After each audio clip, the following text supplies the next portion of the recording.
it's like Elon, he just wants to be the Antichrist at this point. Everything that he's doing, look, I'm not saying that dude is doing anything particularly evil at this point in time. It's not bad to advance technology. It's not bad to bring alternative solutions. But when you start talking about implanting chips into people's brains, because when I first heard about this story, probably like a year ago, I didn't think it was fake. And then it came out and it was like, no, this is real. Elon is really working on a chip to put in people's brain. But then I was like, all right, well, there's no way it's going to be like a thing. It's going to be like the Cybertruck, like Elon came out with the Cybertruck, but then no one ever knew what happened to it. There's no way that somebody could really manufacture a chip that can go into your brain. But now this article comes out that says Elon Musk claims that Neuralink is about 6 months away from first human trial. And this is massive because not only for the first time, assuming that this goes through, not only are we going to see human beings literally turn themselves into Ex Machinima. Have you seen that movie Ex Machinima, where the robot is like superhuman looking, but it's a robot? Now we're gonna actually be raising our hand and be like, hey, turn me into Ex Machinima real quick, because this is where we're going. But not only that, here's the thing. The medical advances that Neuralink is going to be able to bring to people who need it is literally going to be a miracle. Like, we're talking about people, which I'm going to show you a video in a second of Elon saying it himself, but they're talking about healing the blind. People who were born blind are now going to be able to see. People who are in a wheelchair are now going to be able to potentially walk again. They're going to be able to use a cell phone, use a computer faster than people with, normal functioning hands and fingers can. People who have had strokes, who just simply that they can't make the same connections in their brain because they've had injuries like strokes or brain injuries and stuff, things of that nature. They're going to be healed, and it's going to be a miracle. Now, like I said, it's not evil to want to advance technology, but where does this go? Where does this go? So let me show you this video, because just yesterday, Neuralink, they had, have you seen like those old like Apple events when they would like debut all the latest like Apple products for the year and stuff like that? They basically had that, but Elon's version of it. And I want to show you just the highlights, because this was like 4 hours long. Excuse me, I'm still kind of sick. This is like 4 hours long, but obviously I'm not going to make y'all watch a 4-hour video. So here's the most important parts from that 4 hours. And I want you to listen very closely to what Elon is saying, because it literally aligns with scripture. And before I get into this video, I want to show you this really, really quickly, because I want to give you something to think about as we're watching this video. This is 2 Thessalonians. Hold on, let me drink some water real quick. This is 2 Thessalonians chapter 2. This is talking about the events prior to the return of Jesus, right? And basically it's saying, look, verse 9. It says, this man will come to do the work of Satan. This man meaning the Antichrist. This man will come to do the work of Satan with counterfeit power and signs and miracles. He will use every kind of evil deception to fool those on their way to destruction, because they refuse to love and accept the truth that would save them. So God will cause them to be greatly deceived, and they will believe these lies. It also says that the person, the Antichrist, will defy everything that people call God and every object of worship. He will even sit in the temple of God, claiming that he is God himself. So I just want you to think about that. Because obviously, like I said, we probably shouldn't be making predictions. We probably shouldn't be making bets as to who we think the Antichrist is going to be. But check it out. We're human. That's just what we do, right? We're humans. Forgive us, Lord. We're human. But it seems like Elon want to put his hat in that, and he want to join that race. He want to be, considered because the way that he's out here moving is kind of crazy. So anyway, let's get into this. As always, I'll give my commentary along the way. All right, welcome to the Neuralink Show and Tell. The overarching goal of Neuralink is to create ultimately a whole brain interface, a generalized input-output device that, in the long term, literally could interface with every aspect of your brain, and in the short term, can interface with any given section of your brain and solve a tremendous number of things that cause debilitating issues for people. So you want to be able to read the signals from the brain. You want to be able to write the signals.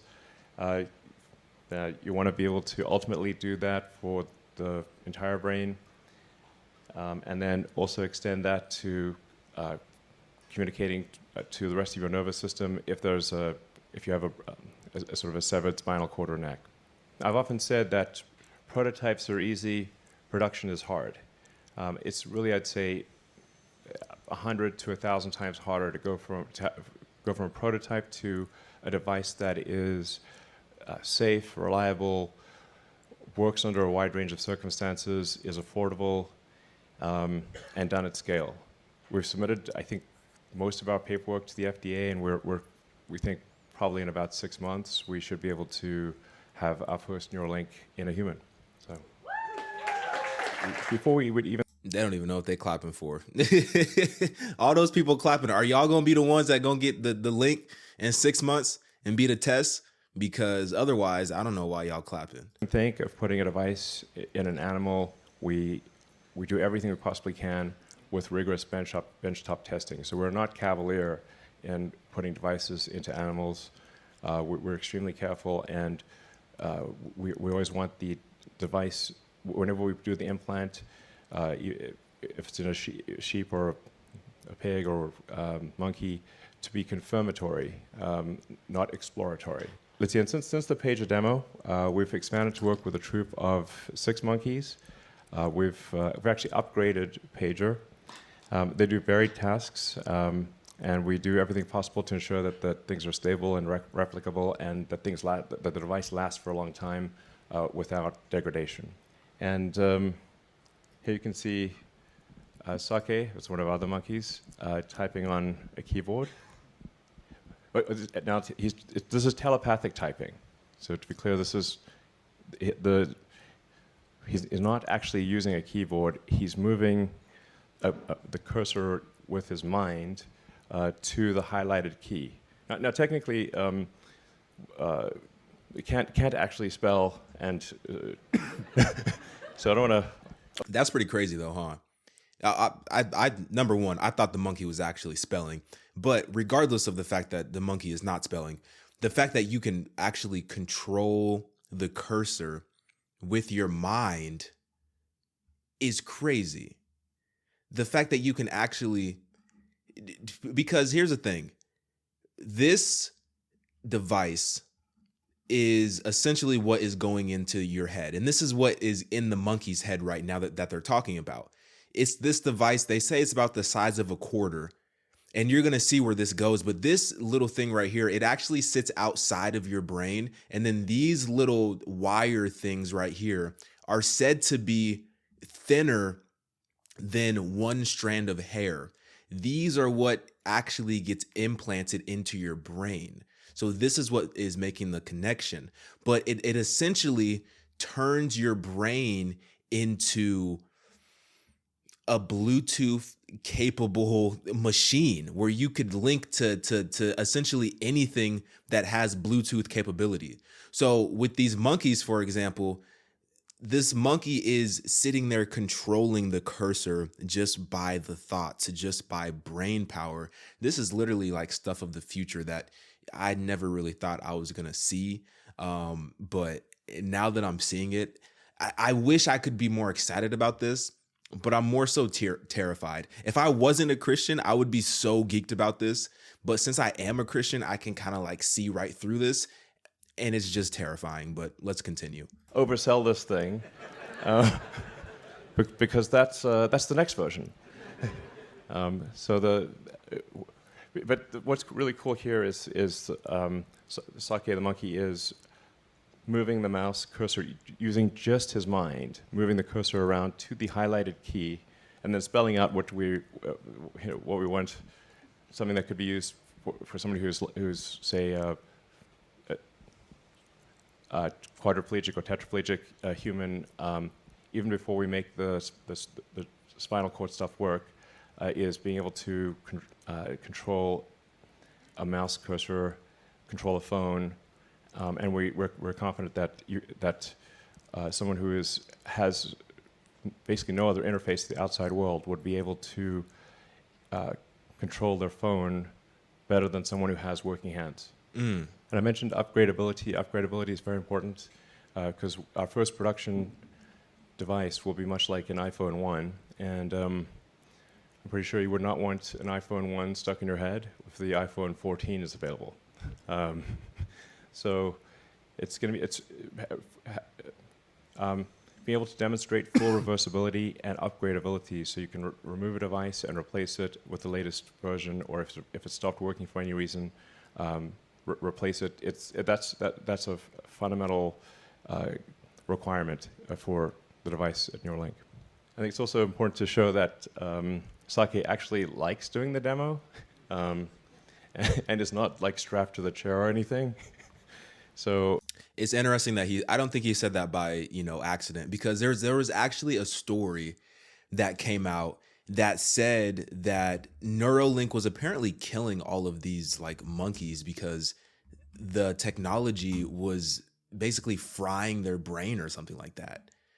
And I don't know if this is true or if this is fake or, whatever, but when I was researching, it said that they were using some sort of like bio glue, and the bio glue in these monkeys was like eroding their brains. And now there's like lawsuits against Neuralink and stuff like that because they were, causing unnecessary harm to these animals. So once again, I don't know if that's true, if it's allegations. I saw it on Google, but it's interesting that he chose to address that. Yeah, so like our monkeys are pretty happy, so as you can see, a quick decision maker on the fruit front. The first two applications we're going to aim for in humans are restoring vision, and I think this is like notable in that even if someone has never had vision ever, like they were born blind, we believe we can still restore vision. Did you hear what he just said? One of the first applications is to restore vision. So even if somebody has never had vision before, then they will be able to restore vision. Remember what we said at the top of this video, right? The man of lawlessness, or the Antichrist. 2 Thessalonians 2, this man will come to do the work of Satan with counterfeit power and signs and miracles. Because once again, the fact that he's figured out a way, seemingly, to restore vision of blind people is amazing. It's incredible. It just shows the creation power of human beings. And I think that's what God, wanted in the first place. But the thing that God wanted was to direct the glory to God, not to man. And I think with these, new technology and all these breakthroughs, it's incredible, it's amazing, but let's not forget the creator who made it all possible, which is God.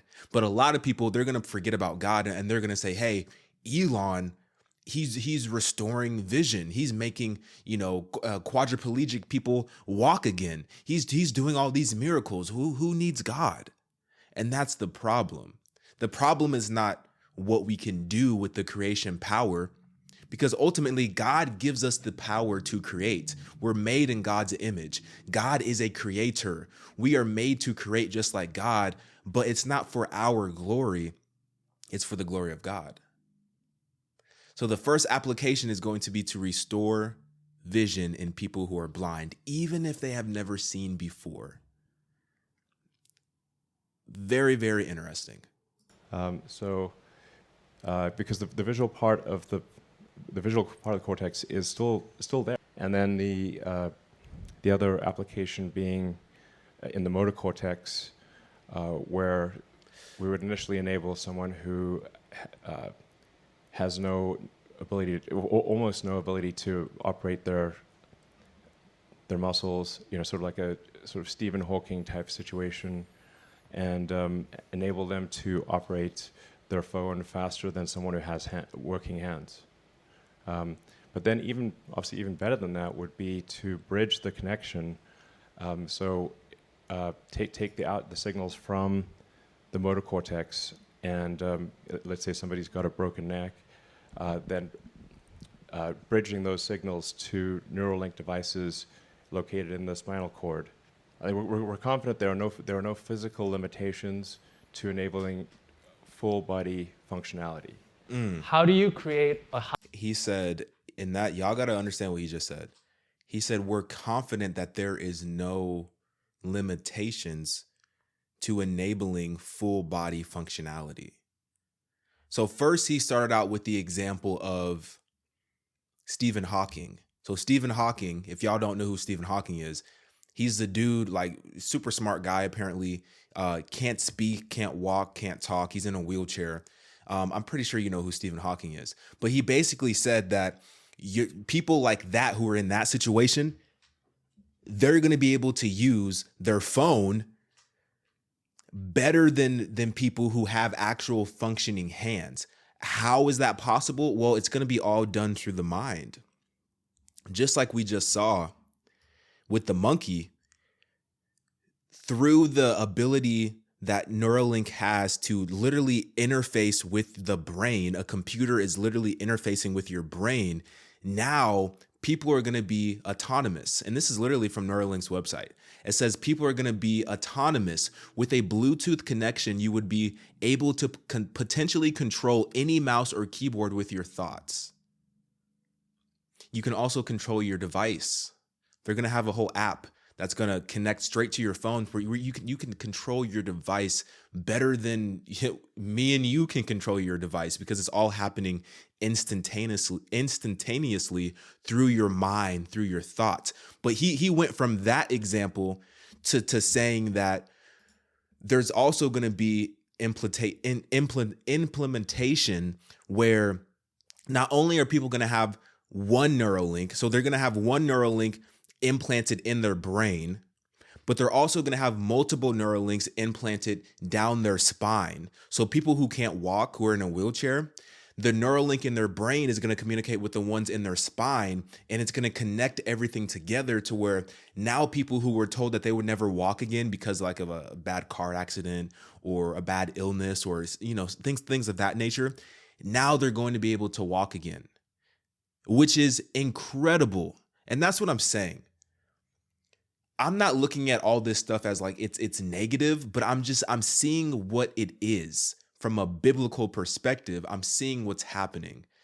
And it's just so clear that people are not going to give glory to God for these miracles, because these are miracles. These are miracles.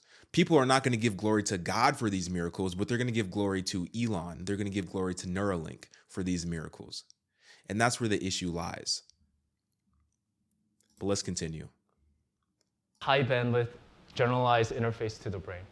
So our first steps along these dimensions for our device is what we call the N1 implant.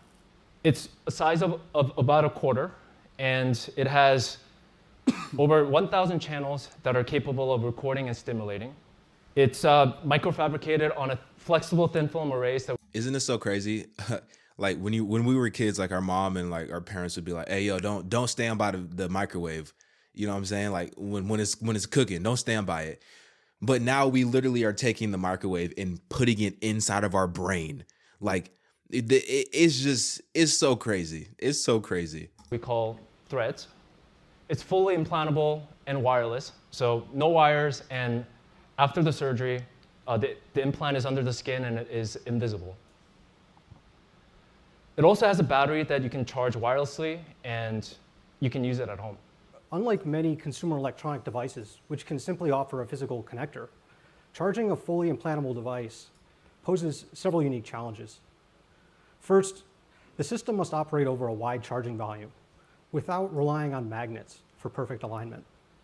The system must be robust to disturbance and complete quickly so as not to be overly burdensome. However, most important is safety. In contact with brain tissue, the outer surface of the implant must not rise more than 2 degrees C.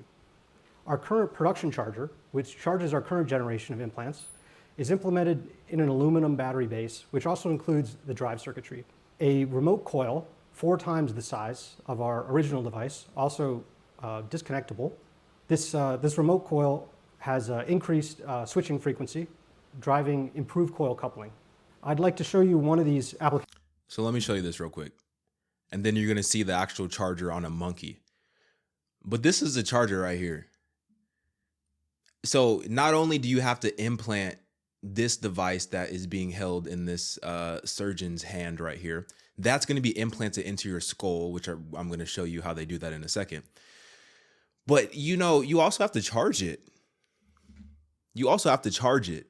So it's like we're literally turning ourselves into walking devices, where now we have to literally charge ourselves. Hey, maybe you know what? It is cool. I'm not gonna lie, it is cool. Would I ever get one? Absolutely not. But the fact that they're able to do this is cool, but that doesn't mean that, you know, just because it's cool doesn't mean that humans are going to be able to use it in a way that's going to be safe and effective and healthy and glorify God, right? Applications here with a device we call our simple charger. And the coil has been embedded into the habitat. With the addition of one new outer control loop plus a banana smoothie pump, the troop has been trained to charge themselves. On the right, we're streaming real-time diagnostics from Pager's N1. When he climbs up and sits below the coil, you can see the charger automatically detect his presence and transition from searching to charging. We see the regulated power. So you see, dude, the monkey hopped up. He drinking a little banana smoothie. The charger is up here. So it's like you have like a wireless charging pad, and then you got to put your head next to it, and then it transmits the energy into your skull, and now you see the charging waves because it's charging. That's the same technology that they want to put in humans, that they're going to put in humans in 6 months. Nothing could go bad, right? I don't think anything could really go bad. I think this could be like a very great thing. No, like, come on. We know what's going to happen. Because here's the thing. They're stating that the first applications is going to be for medically necessary circumstances, right? Curing illnesses, blind, people who are disabled, things of that nature. But you don't think people are going to want to just use this just to, you know, level up their brain, so to say? You don't think people who are healthy are not going to get this thing done? Absolutely. Absolutely. I think more people who are healthy are going to want to get this than people who are unhealthy. So it's going to be very interesting to see how this plays out. But let's continue, because I want to actually show you the part where they actually put it in the process, because the process that they use, I'll show you just a sneak peek. The process that they use, and they're going to show a video of it, is all artificially intelligent. It's all through a robot. It's just, they're going to be cranking out these Neuralinks like an assembly line. They're going to have lines of people lined up, and these robots are just going to be cranking out, doing these surgeries, like, you know, 15 minutes of just popping them in and out. And then millions of people are going to have this Neuralink, and we're never going to know because it sits below your skin. You can't see it. It goes undetected by the, you know, just by the eye. It is a crazy world that we're living in. Our output on a scale of 0 to 1. and the current driven into his battery. So similarly, for implanting our device safely into the brain, we built a surgical robot that we call the R1 robot. It's capable of maneuvering these tiny threads that are only on the order of few red blood cells wide, and inserting them reliably into a moving brain while avoiding vasculature. It's quite good at doing this reliably. And in fact, because we've never shown an end-to-end insertion of a robot in action, we're going to do a live demo of the robot doing surgery in our brain proxy. So who wants to see some insertions? So here it is. That's our R1 robot with our patient alpha, who's lying comfortably on the patient bed. This is what we call the targeting view. So what you're seeing is this is a picture of our brain proxy. And the pink represents the cortical surface that we want to insert our electrodes into, and the black represents the vasculatures that we want to avoid. And what you're seeing is these hash marked with numbers that represents where we intend to put each of our threads. So this is another view real quick. On the left is the view of the insertion area, and on the right, what the robot's going to do is it's going to peel the array, the threads one by one from its silicon backing and insert it into the targets that we predetermine in the targeting view. So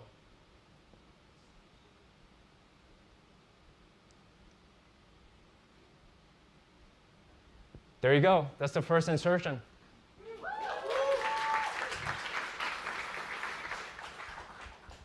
So we're going to see a couple more insertions. The whole process of inserting about 64 threads in our first product is going to be around 15 minutes for this robot. To get an N1 device, it's essentially these 15 minutes. Bruh. That's pretty quick. steps.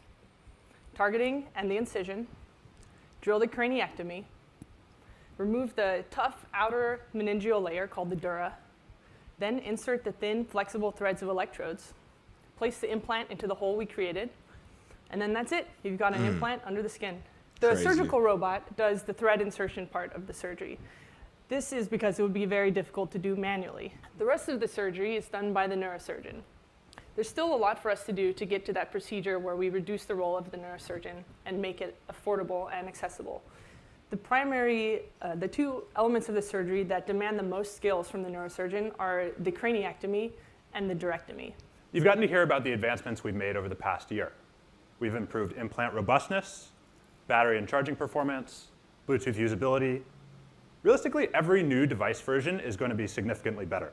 We need to keep this new technology accessible for our early adopters. This means that we need a solution to make device upgrade or replacement just as easy as it is to initially install. We've explored many different avenues for designing around this healing process and finding a solution to make device upgrade seamless. Our best successes have come from making the procedure less invasive. Instead of directly exposing the brain's surface, we instead keep the dura in place, maintaining the body's natural protective barrier. The same properties of the dura that make it a good protector of the brain also make it really difficult for us to insert the threads into. In humans, the dura can be over 1 millimeter in thickness, which doesn't sound like a lot, but compared to our 40-micron needles, it actually is a lot. For example, if you scaled up the needles to the size of a pencil, the dura would scale to over 4 inches in thickness. Take a look at how far you have to zoom in to even see it. By the time the features of the needle come into frame, you could see individual red blood cells in the same frame. One challenge is that we have to use the needle and the protective cannula that it sits in to grab onto the thread and to hold it while we peel it from the... All right. So I think y'all get the point, right? I was nerding out a little bit, but I think y'all get the point. One thing that you didn't see that they mentioned is that in Austin, Texas, that's where they have, I think they have a Tesla plant in Austin, Texas. It used to be in California, and they moved it to Austin, Texas. And they've actually built out a something similar to what you see on the screen right now, this like surgical like clinic type of thing. But something that they said in the video is that they're going to have an actual Neuralink clinic. And this is I'm assuming where they're going to be doing the procedures at. Now, just imagine if we get to a point where, you know how there's like a Starbucks on every corner? Just imagine, because these are so quick. The procedure, I don't know. It sounds like the procedure can be done in like an hour or less. Just imagine if this procedure becomes as common as like a laser eye surgery procedure, where a laser eye surgery procedure was seen to be something that was like crazy, was innovative, that like, whoa, like I can't believe you got LASIK. Now we have a LASIK clinic on like every corner, and it takes like 30 minutes to get your LASIK eye surgery done. Just imagine if this turns into that, basically. And now we have millions and millions and millions and millions of people walking around with Neuralink, walking around with literal technology in their brains, in their head, that I would imagine could be easily tracked. If the government wanted to track it, I could imagine that it could be easily tracked. If somebody wanted to implement some type of software attack or like cyber attack, I'm pretty sure that, you know, somehow, some way, there would be a vulnerability to be cyber attacked directly within your Neuralink that could essentially shut down your extremities, shut down your body, and actually do the opposite of what it's intended to do. So instead of healing your body, if there was something like a cyber attack, I'm sure it could actually do the opposite and shut down your body. So there's so many different possibilities. There's so many different ways that this could go. And like I said in the beginning of this video, who do you think is going to be the Antichrist? And a lot of, hey, listen, I'm just talking, right? I'm talking just like, this is how I'd be talking if you were my friend, and I just want to know, do you think it's going to be Elon? Do you think it's going to be Gates? Do you think it's going to be Ye? You think it's going to be Trump? Like, at this point, it looks like Elon is clearly in the lead, and there's not a lot of people who are close. So let me know what you think about this story. Get in my comments, like for real, get in my comments. Share this story with somebody, because this is such a crazy story. And let me know what you think, all right? I'm out.